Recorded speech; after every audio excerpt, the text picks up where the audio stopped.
There's some deep inner sense that I was supposed to do this and finish it and then let it go. Some sense that finish it and let it go. Get it done right so that it has the opportunity. It's exactly like a father taking care of a child. You raise it and let it go. And then it's on its own and it's got to live its own life and be its own boss. And so that's exactly what I'm doing. I'm letting it go. What is that? What is that thing, do you think? Well, is there an event, you think? I don't know. All I know is that I have to walk away soon. I have to go and stop being Mr. Scorekeeper and start being the artist that I want to be.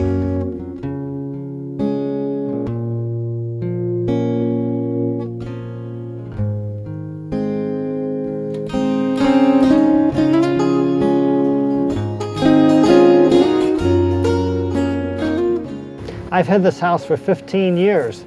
This really is my anchor because it's where I live. I'm a landlord. I have tenants here. I can have as many as 5 tenants, and that's helped me keep going for years.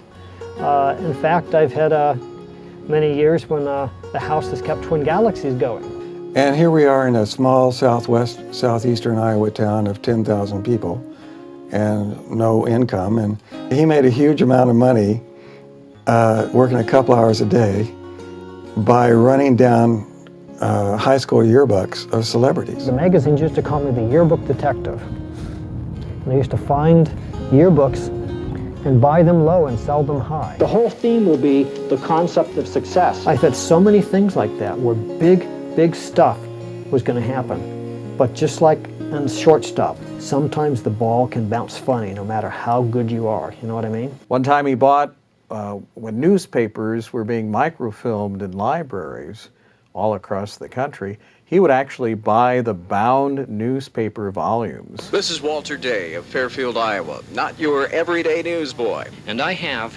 available for marketing 7 million newspapers. They weigh about 1,000 tons. I said, Walter, one of these days you're going to stumble across something that's going to make you rich, I hope. Walter starting Twin Galaxies Video Arcade was his effort to make a living here in Iowa.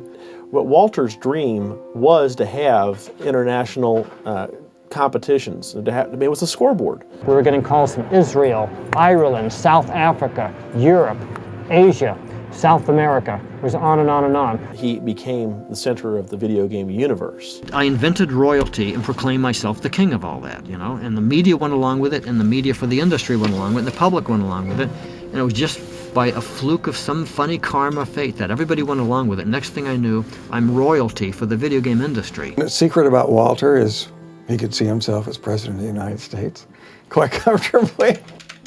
So I just officially announced that I was the authority and I was the top dog, you know, and I operated in that manner and went forward doing that and caused lots and lots of stuff no one else could do in the industry.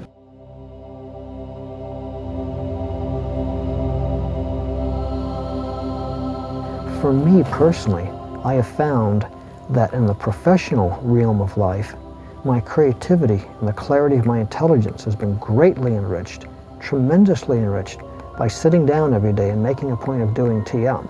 When I started Transcendental Meditation, I had just quit taking drugs. I had been smoking marijuana and taking LSD, and I hurt from head to toe. It was like I was coming down with rheumatoid arthritis. And I started practicing Transcendental Meditation. Everything immediately, because of this ancient technique, gets charged up, and you become more and more in line with what the nervous system in the human life should be. We are on a train on the way to the Heathrow Airport in London, and a beggar comes along. Walter looked him right in the eye and talked to him and affirmed him and talked about that man and his life and made him feel good.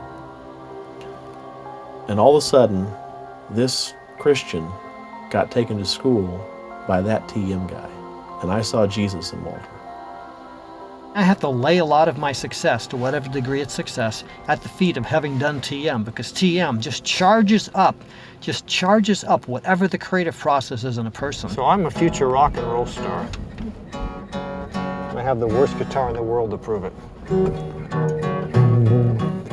I am a very simple man. I never fell in love until you came along. Boom, boom, boom, boom, boom, boom, boom, boom, boom, boom. took me by surprise. It opened up my heart, my mind, my soul, my eyes. Surprise, surprise. Back in 1985, I had this beautiful girlfriend. We were real involved. And one night, she calls up and she says, Walter, I've secretly been seeing a friend of yours. You said you thought you were my soulmate, and you said you'd never make my heart break. 2 weeks after we broke up, I started having the experience of music come up into my head. You know how you hear a radio? Well, I would hear inside songs playing, completed songs with melodies and hooks and lyrics and stuff, but they weren't songs that were in the outside world. I was hearing original music. So I started furiously writing it down. It was a big experience too, because I have tears flowing down my face for hours and hours sometimes with music. By the time it was over, or kind of slowed down, 138 songs. Not that I wrote them, I listened to them. The museum of your heart, bam, bam, bam, bam, bam, bam. The museum of your love, bam, bam, bam, bam, bam, bam. The museum of the men who loved you before. You know how Eddie Murphy always does his funny things about white guys and how stiff-assed they are and everything with corn cobs up their butt and stuff like that. You know, it's just I'm just ready to get up there and do it.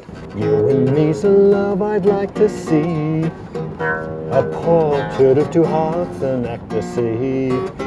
We'd have children by the dozens, uncles, aunts, and cousins, meatloaf in the oven, but it's easier said than done. You must be on time for 1,000 years to make up for each time you're late. Boom, boom, boom, boom, boom. You must be a joker for 1,000,000 years to make up for each heart you break. Oh, didn't I tell you, never not to lie? Didn't I tell you,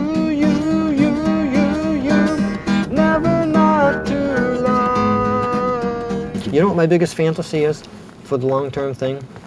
Is that I want to stop being the scorekeeper, but if there was no restriction on having my heart's desire realized, I would have in Fairfield a Twin Galaxies open up there that has like a 1,500 seat theater, and I just perform my music and have variety shows there like every weekend. Oh, never grow old, I'll never grow.